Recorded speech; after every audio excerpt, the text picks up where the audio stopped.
Tayo ay laging magtanod, sapagkat di natin talos ang pagbabalik ni Jesus. Alleluia,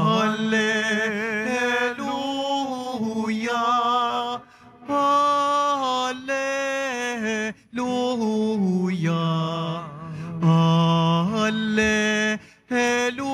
Alleluia, Alleluia.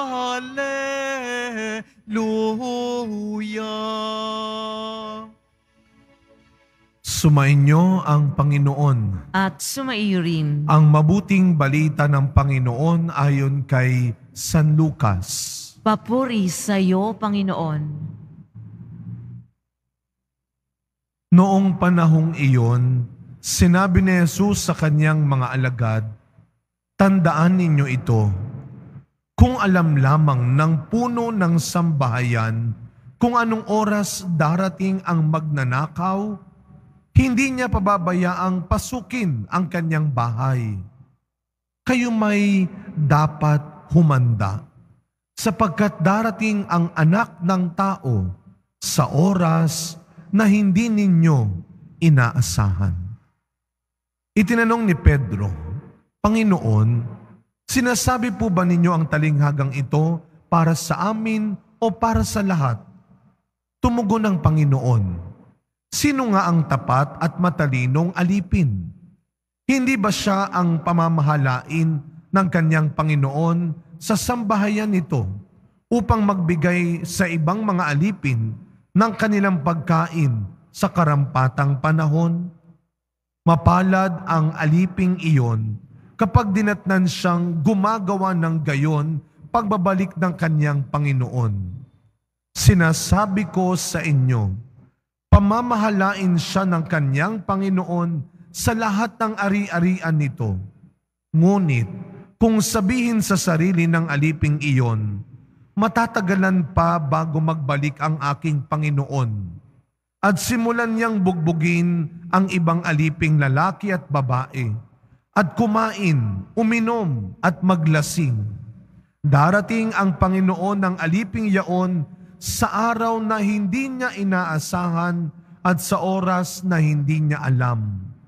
Buong higpit na parurusahan siya ng Panginoon at isasama sa mga di tapat.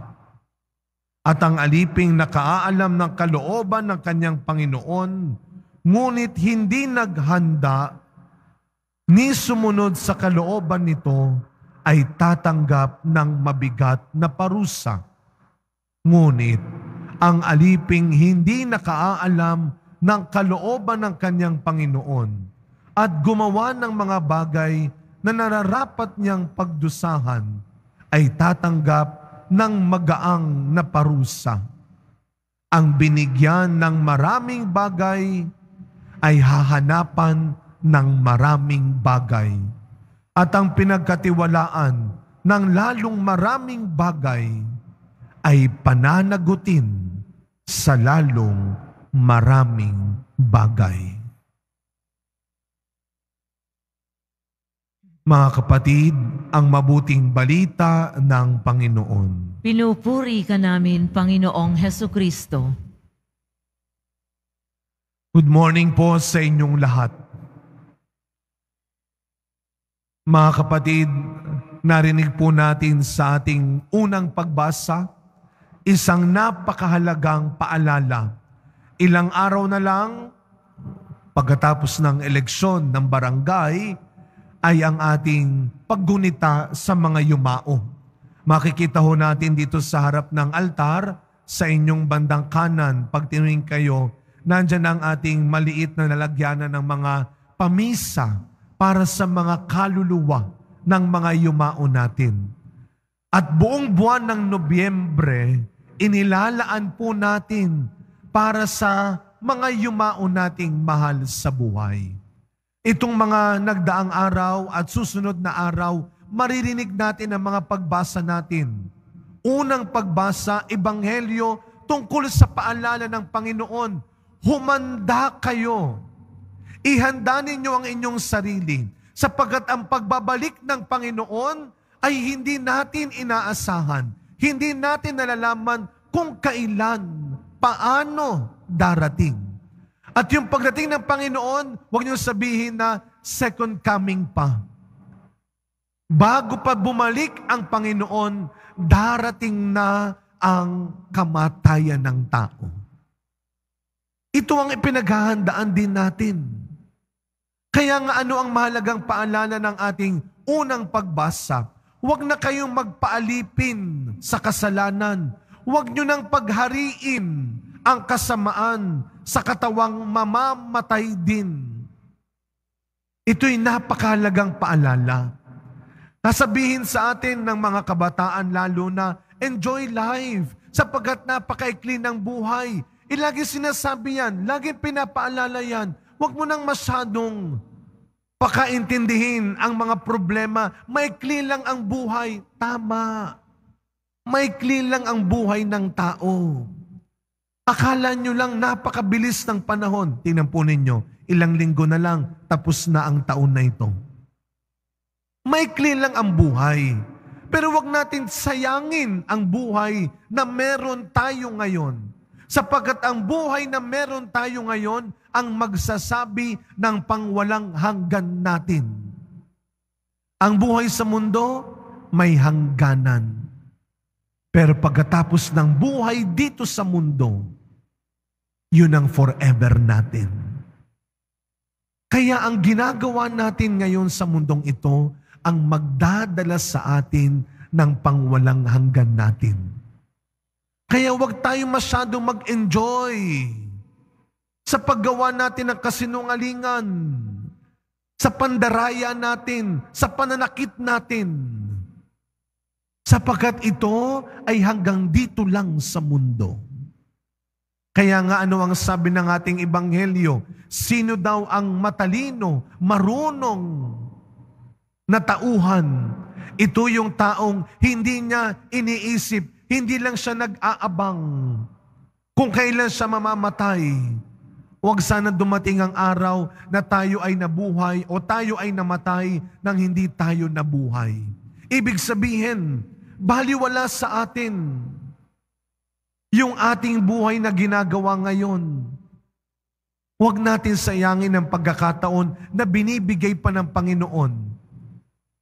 Hindi man natin alam kung kailan darating ang kamatayan, hindi man natin alam kung paano darating ang kamatayan, isang bagay ang wag na wag nating kalilimutan na araw-araw, tuwing magigising pa tayo kagaya ngayon, ito ay panibagong pagkakataon para ihanda natin ang sarili natin, hindi lang sa kamatayan, kundi sa kaligtasan na hinahanda, inaalok ni Kristo para sa atin.